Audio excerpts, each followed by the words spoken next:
dandan ará mi mò ń pariwo kẹ́ má sọ Jésù lẹ́nu.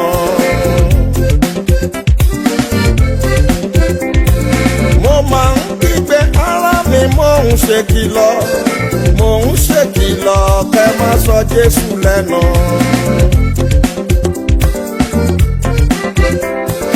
Gbogbo ẹ̀yin wòlíì tó gbòde kan, torí lákòókò yìí ó mo ṣàkíyèsí ajínrere tuntun kó tún dìde mọ́. Títí bí bá máa wí á ní wòlíì lòun, ìtọ̀hún bá máa wí á ní wòlíì lòun. Ó ti wá dojú ẹ àwọn ọ̀dọ́ ìwòyí, kò sólùṣọ́ àgùntàn kankan nínú wọn.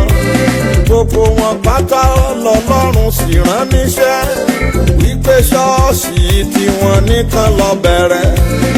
Èmi kọ́ nídàájọ́ oníṣẹ́ fẹ́rẹ́ dé, ṣùgbọ́n mo ń kìlọ̀ kẹ́ má sọ Jésù lẹ́nu.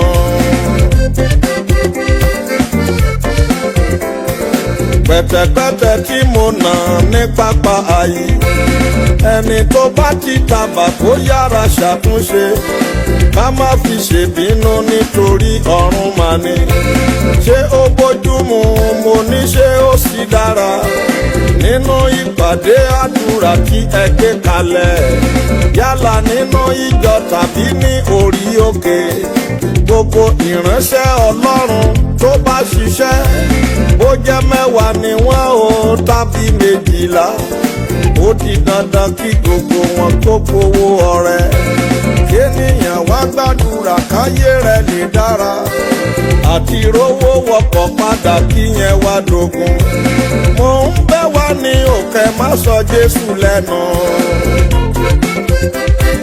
Wọ́n ṣètò kan lórí tẹlifíṣàn lọ́jọ́ kan, wọ́n ní kí gbogbo ènìyàn kó máa pè wọlé.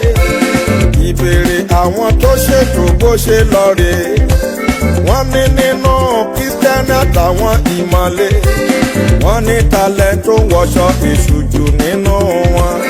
Àgàgà tí wọ́n bá ti fẹ́ ṣe márèèjì, 90% àwọn tó pé wọlé lọ́jọ́ yẹn, wọ́n gbà wípé àwa Kristẹni àkókò yìí, àgàgà láàrin àwọn ọmọbìnrin wa, aṣọ burúkú àwọn ló jogún rẹ̀. Ọkọ̀ ìjọ ìgbàlódé tó gba òde kan, ká má tanra wa ò kì í ṣe tìyẹ rárá, wọ́n ti bà nǹkan jẹ́. Ẹ̀yin pásítọ̀ ìgbàlódé mò ń kígbe, mo máa ń kígbe òkè má sọ Jésù lẹ́nu.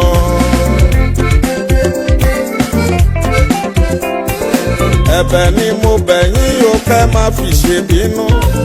Gbogbo ẹ̀yin oníṣẹ́ ìyanu èké, aríran èké, ẹ̀ ń forúkọ Jésù Kristi lu jìbìtì nítorí ọ̀rọ̀ ayé asán. Ká gbalé lọ́wọ́ onílé, ká tún gba mọ́tò, ká sì tún gbowó ńlá. Ẹ̀yin ọ̀rẹ́ yín ìyanu kan kò sì ní ṣe. Ǹjẹ́ ẹ rántí ikú wá kìdájọ́ Ọlọ́run? Mò ń ké tantan ará mi, mò ń pariwo, mò ń ṣèkìlọ̀ kẹ́ má sọ Jésù lẹ́nu.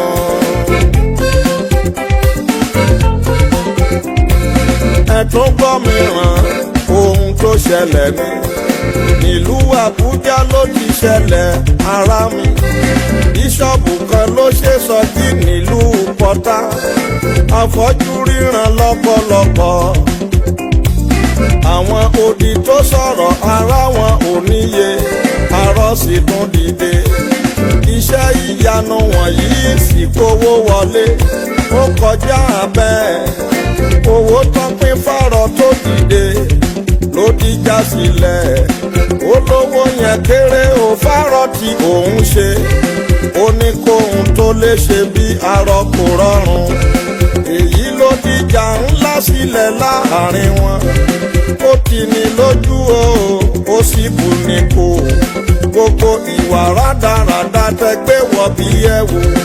Ẹ bá rántí ọjọ́ ikú àti ìdájọ́. Mo ń pariwo, mo máa ń ké dandan, mo ń ṣe ṣèkìlọ̀ o kẹ́ má sọ Jésù lẹ́nu.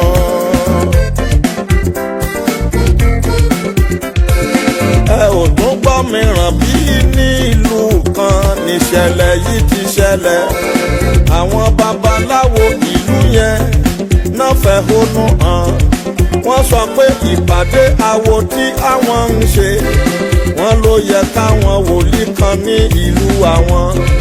Wọ́n ló yẹ kán jọ máa ṣe ìpàdé ni. Ìdí ni wípé kọ́sítọ́mà eléwé ọmọ làwọn méjèèjì. Wọ́n jọ ń rajà lọ́wọ́ eléwé ọmọ ni. Èèmọ̀ ńlá wòlíì Ọlọ́run tó ń ra orí òkú pẹ̀lú ẹsẹ̀ rẹ̀ ojú alágẹmọ. Mò ń bi yín ní kílẹ̀ sọṣẹ́ Ọlọ́run dà. Ẹ̀yin fúnra yín ti gbàgbé ọjọ́ ikú.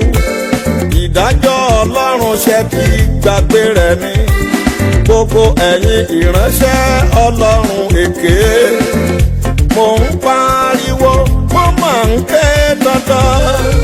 Mo ń ṣèkìlọ̀ kẹ́ má sọ Jésù lẹ́nu.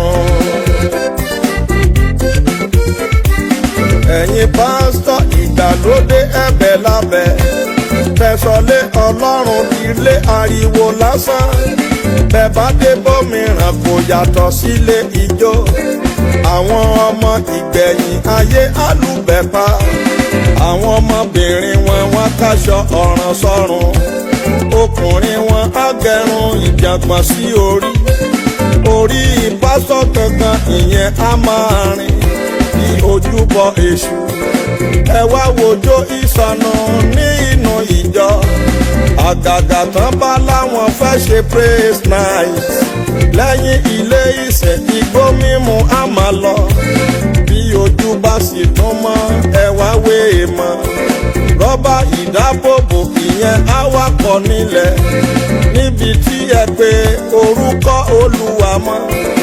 Ẹ̀yin pásítọ̀ ìgbàlódé mò ń kígbe nítorí ìdájọ́ tó bá nílẹ̀ rú.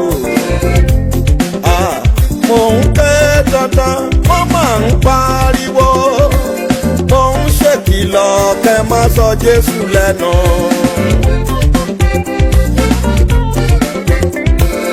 Àwa ìránṣẹ́ Ọlọ́run kí ló ń ṣẹlẹ̀? Ṣé ẹ̀mí mímọ́ kò tún bá wa sọ̀rọ̀ mọ́ ni? Kí ló ń tẹ̀tún wá sórí pẹpẹ dáná? Ẹ̀ ń ba pẹpẹ jẹ́ torí àìkíyèsára. Ẹ ó lọ gbé àwọn ẹlẹ́fẹ̀ẹ́ sórí pẹpẹ. Àṣàkáṣà ìsọkúsọ ọ̀rọ̀ ọ̀wẹ́rẹ́ lórí pẹpẹ wọ́n máa sọ yẹn jáde. Kí ni tẹ̀lẹ́fẹ̀ pípé ti jẹ́ nínú ìsọjí? Ṣé ẹ̀fẹ̀ wọn ló máa yí ẹlẹ́ṣẹ̀ padà? Ẹ wá máa wo púpọ̀ nínú àwọn ẹlẹ́fẹ̀ yìí. Ọ̀rọ̀ Ọlọ́run àti ìránṣẹ́ Ọlọ́run, ohun gangan ni wọ́n á máa fi ṣẹ̀fẹ̀. Alábàjọ tí ẹ̀mí mímọ́ fi dágbére fún ìjọ àkókò yìí ó ṣe. Iṣẹ́ ìyanu bíi tìgbani hàdà. Pákéjì ló kú pẹ̀lú òyìnbó pẹrẹrẹ pẹ̀lú agbárí. Ó mà ṣe o, àwa tọrọ kan. Mò ń kígbe kẹ́ máa gbọ́. Mo ń ṣèkìlọ̀ kẹ́ má sọ Jésù lẹ́nu.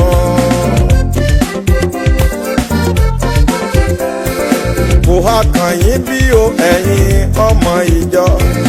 Ògbóná kó tutù, Éfrémù àkàrà tá ò yí padà. Ẹ ti pẹ́ kọrin kése nínú ìjọ. Ṣùgbọ́n irọ́ ni ẹ ò wúlò fóhunkóhun. Àwọn ìtàn asán lẹ́nu yín la ó ti gbọ́. Nínú ìwọṣọ pẹ̀lú ìwà àti ìṣe. Ẹni tí kò ní Jésù ó sàn jù yín lọ. Ẹ̀sìn lásán lẹ gbé kárí ẹ ò ní Jésù. Gbogbo ìwà burúkú ló wà lọ́wọ́ yín. Ẹ sì tún wá ń jórúkọ mọ́ Jésù lára. Ìwọ pẹ̀lú wọn ló mú ẹ̀gàn bá ìjọ. Ẹ ò sì ronú pìwàdà kọ́ lọ́jọ́ tó dé. Mo ń kígbe, mo ń ṣèkìlọ̀ kẹ́ má sọ Jésù lẹ́nu. Làkótán ará gbogbo ọmọ Ọlọ́run, ìkìlọ̀ mi tí mo ṣe mo kàn ló bẹ́ẹ̀ ni. Èṣù fúnra rẹ̀ kò lè borúkọ Jésù jẹ́, ohun tí olórí ìjọ fúnra rẹ̀ sọ nínú ìwé ìfihàn orí 22 bẹ̀rẹ̀ láti ẹsẹ̀ 11 rẹ̀. Ẹni tí ń ṣe aláìṣòótọ́ kí ó máa ṣe aláìṣòótọ́ nṣó, ẹni tí ń ṣe ẹlẹ́gbin kó máa ṣe ẹlẹ́gbin nṣó, àti ẹni tí ń ṣe olódodo kí ó máa ṣe olódodo nṣó, àti ẹni tí ń ṣe mímọ́ kí ó máa ṣe mímọ́ nṣó. Kíyèsí èmi ń bọ̀ kánkán, èrè mi sì ń bẹ pẹ̀lú mi láti san fún olúkúlùkù gẹ́gẹ́ bí iṣẹ́ rẹ̀ yóò kéré. Èmi ni Alpha àti Omega, ẹni ìṣáájú àti ẹni ìkẹyìn, ìpilẹ̀ṣẹ̀ àti òpin. Ẹ jẹ́ kéyìí kó yé wa ẹ̀yin olùgbọ́, orúkọ Jésù kò ṣeé bàjẹ́ fẹ́nikẹ́ni nínú ayé mọ́, àfẹnìyàn tó bá fẹ́ borúkọ ara rẹ̀ jẹ́. Orúkọ Jésù kò ṣeé sọ lẹ́nu, àfẹnìyàn tó bá fẹ́ sọ ara rẹ̀ lẹ́nu. Bọ̀rọ̀ bá wá rí bí èyí olùgbọ́ mi, àjọ tó ní ìrònú ní ká pè, àjọ tó ní ìrònú ní ká pè, àjọ tó ní ìrònú ní ká pè.